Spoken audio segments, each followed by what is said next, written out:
Magandang hapon po mga katits. So welcome po sa my new vlog naman po mga katits, kung saan nandito po tayo sa ating area noon na tinalakay na.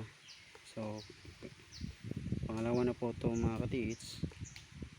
Ito yung continue mga katits. So ito yung sign mga katits, legit sign na nakikita natin sa area nito mga katits.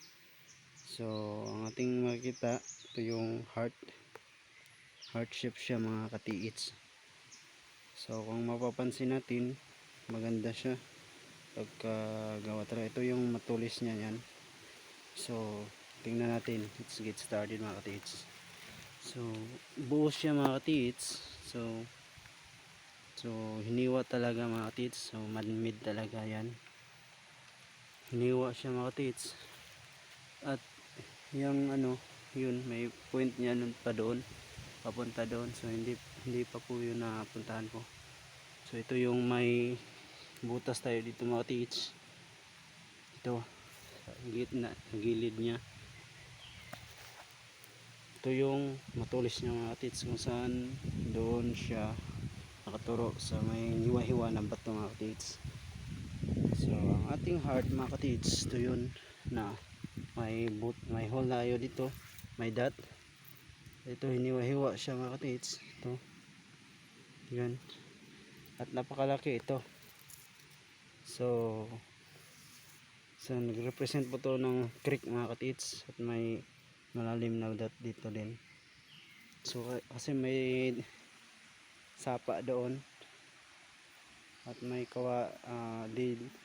patay na bamboo dyan, at may bato doon na pointing sa anislag na napakatagal na. So nakakapagtaka mga katiits, kasi sa ilalim yan may tubig sa ilalim na nagpo-produce ng tubig.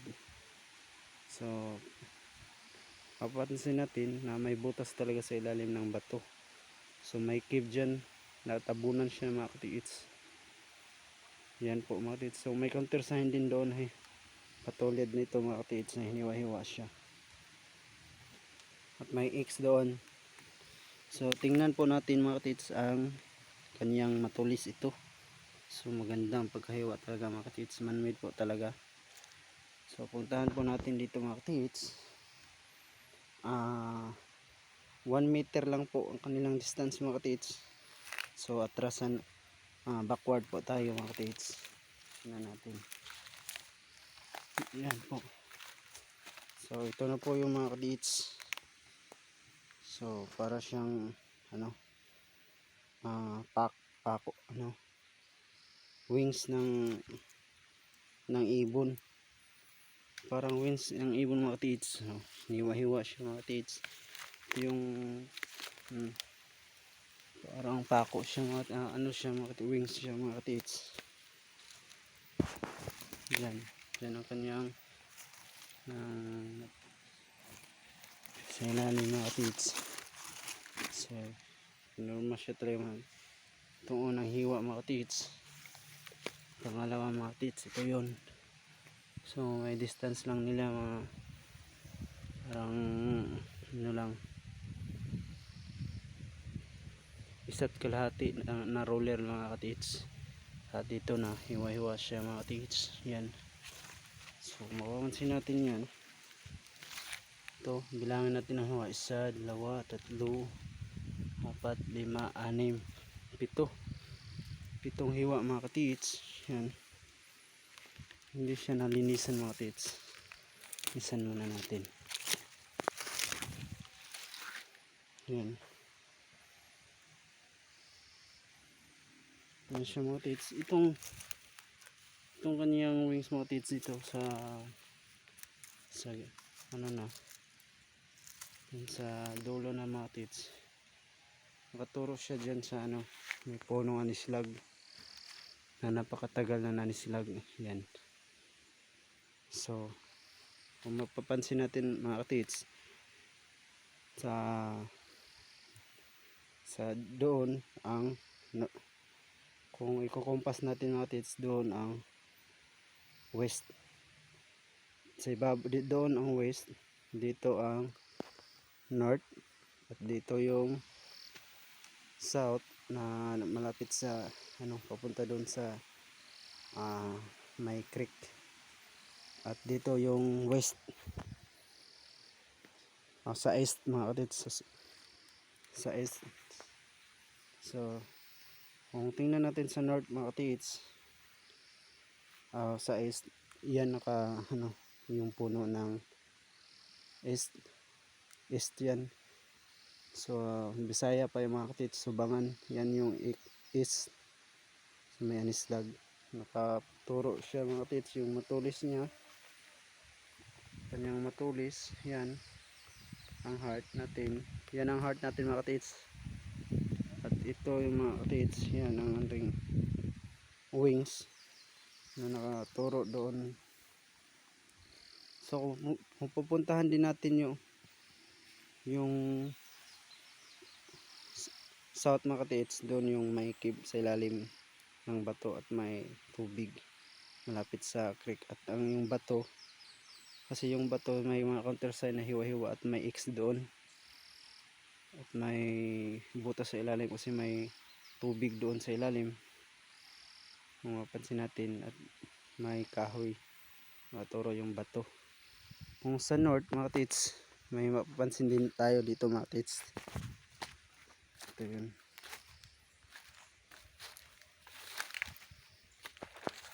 yung bato mga katids.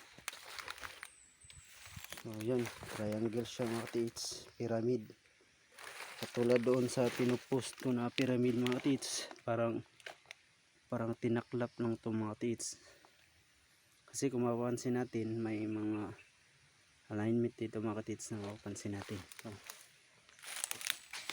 kasi katulad lang siya doon sa isang video ko mga katids, kasi ito kung yung pinost ko na pyramid mga katids, sa ibaba ito mga katids, ito yung sa ibabaw mga katids, continue lang po ito sa area mga katids, ito na sa ibabaw na.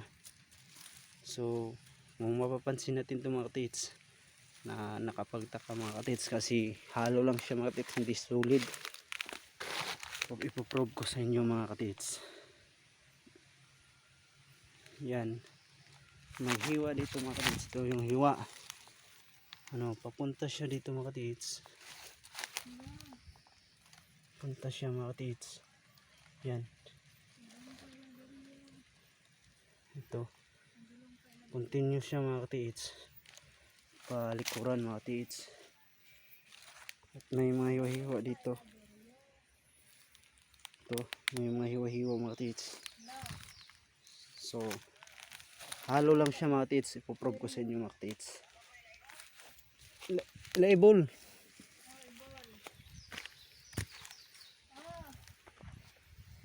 ito mga katids.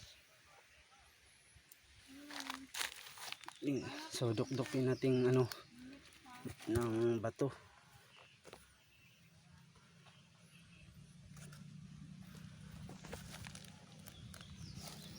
Yung mga katids,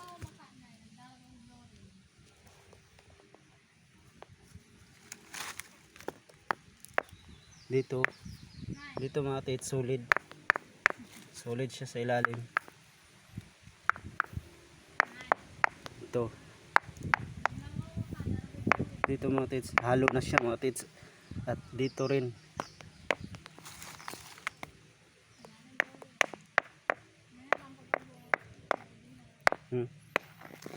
So narinig nyo mga katids, may tunog siya mga katids. So halo lang dito, solid siya mga katids.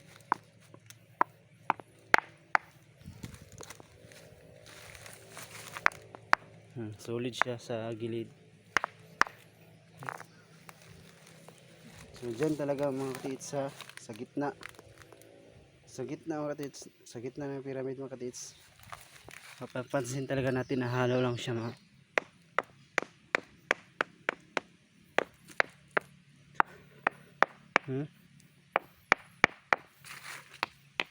Tinaklap lang siya mga katids. So anong masasabi nyo mga katids, kasi may alignment dito mga katids, yan ang hiwa pag ganun. Oh, tumiwa din. Palibot siya mga katiits ng ating hiwa. Sa likuran niya, yan. Sa likuran niya. Pyramid siya mga katiits, katulad doon sa pinupost ko dati. So, ito talaga mga katiits. Bakit? Dito solid. Solid dito mga katiits, solid. Sa ilalim solid. Dito solid. Pero dito sa giliran at gitna mga katiits, oh.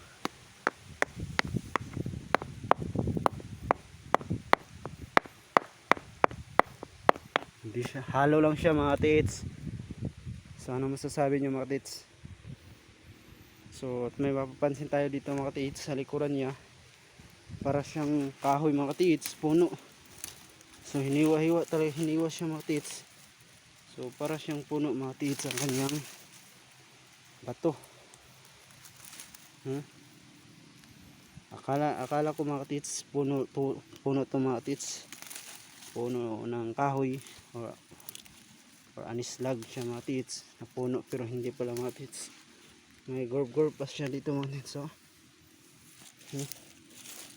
At hiniwa siya dito sa ilalim. Yan, parang kahoy talaga siya ang dating mga katiits. So napaka tigas. Dito rin sa kanyang likuran mga katiits. Anong sasabi niyo yan mga katiits?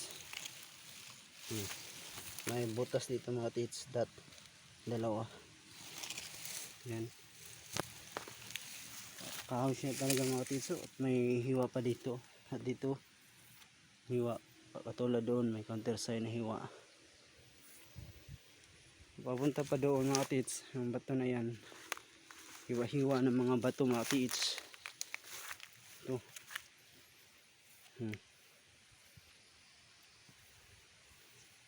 Hiwa-hiwa siya mga katiits.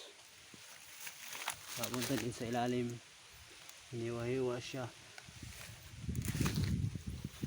Balikan natin mga katiits. Yan yung parang kahoy siya mga katiits. Bato lang yan mga katiits, hindi yan kahoy. At ito yung hiwa. So tinaklap lang talaga siya mga katiits, kasi butas sa ilalim. Palibot siya mga katiits. Tinaklap lang talaga siya. Ito tulad ng gusto. At mapapansin talaga natin mga katiits na halo lang, butas sa ilalim. Dito solid, dito hindi. So positive mga katiits. So anong masasabi nyo mga katiits? So mag-comment lang po kayo mga katiits. Huwag kalimutan na mag-subscribe mga katiits at mag-comment mga katiits para sa susunod kong video mga katiits, kung ano talagang dito sa ilalim mga katiits. So abangan nyo mga katiits. Don't forget to subscribe my YouTube channel mga katiits, para at i-click nyo lang po ang notification bell para updated po kayo mga katiits susunod kong video. So yan po ang pangalawa nating decode nito mga katiits dito sa my heart. So positive lang siya mga katiits sa my heart, kung may hiwa-hiwa. At doon din sa sa may creek doon banda. So 15 meters siya mga katiits galing dito sa ating side na heart. Tahan po natin. Yan ang ating heart. At yung dot na yan mga katiits, doon yung pyramid or cone na bato mga katiits na halo lang sa ilalim. 5 meters lang ang distance mga katiits. Itong hiwa-hiwa niya mga katiits galing dyan, at dito hiwa 1 meter pointing sa matagal na anislag. At doon din yung bato, yung bato na yan na bato. Yan mga katiits, yan pwedeng din sa anislag na napatagalan. So may butas din sa ilalim. At ating heart mga katiits dito sa likuran niya. So maraming butas mga katiits. So butas din dito mga katiits sa ilalim na yan. Maraming butas din dyan. Ito. Yan. Napakalalim na butas yung mga katiits yan. Dyan mga butas yung mga katiits. So posible kaya mga katiits ito yung entrance niya mga katiits or doon. So abangan nyo po yung sunod nating video kasi positive talaga na may cave to mga katiits. Kasi pag ganyang mga sign nito mga katiits, so possible talaga na may cave tayo mga katiits at may dot. So yun, nag-represent siya sa creek doon. So may mga map, stone map dyan mga katiits. So wag muna nating tahan ng mga katiits kasi nagmamadali tayo mga katiits. At kung gusto nyong tingnan yung stone map mga katiits, sa first video ko nito mga katiits, nandun na po, na-post ko na. So maraming salamat sa panonood mga katiits. Huwag niyong kalimutan mga katiits na magpalo sa YouTube channel ko. Yan, butas yan mga katiits. Lalim na yan na butas mga katiits. Diyan din sa ilalim butas.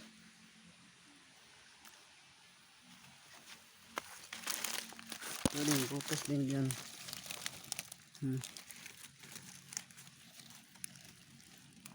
Butas din sa ilalim mga katiits.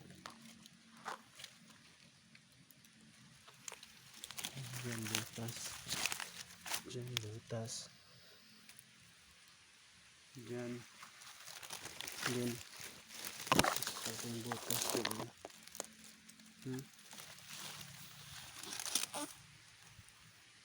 Maraming salamat sa panonood mga katiits.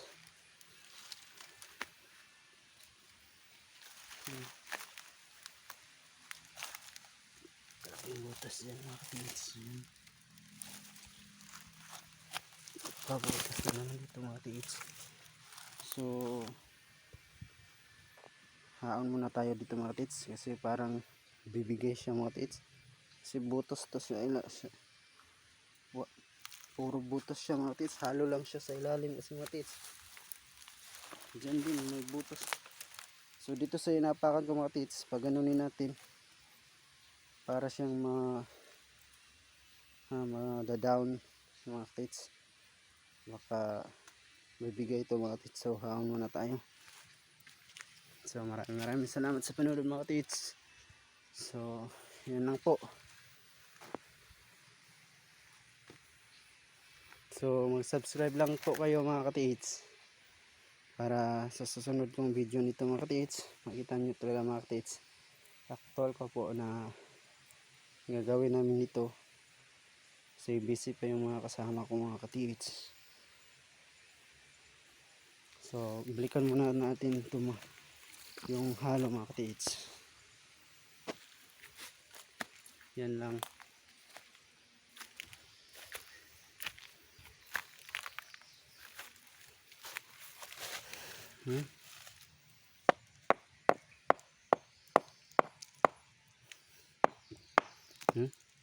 Halo lang siya.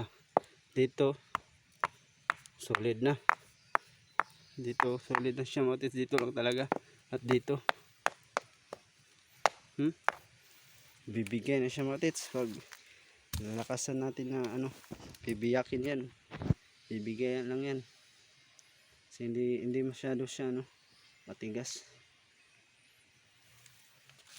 Butas na siya dito mga katiits.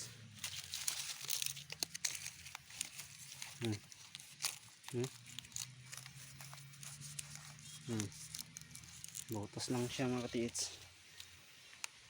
Yung parang kahoy yan. So yan lang po mga katiits. Maraming salamat sa panonood. yan natin area. Pyramid siya mga tits, ang bundok. Pyramid. So dito lang po mga tits, maraming sa panonood.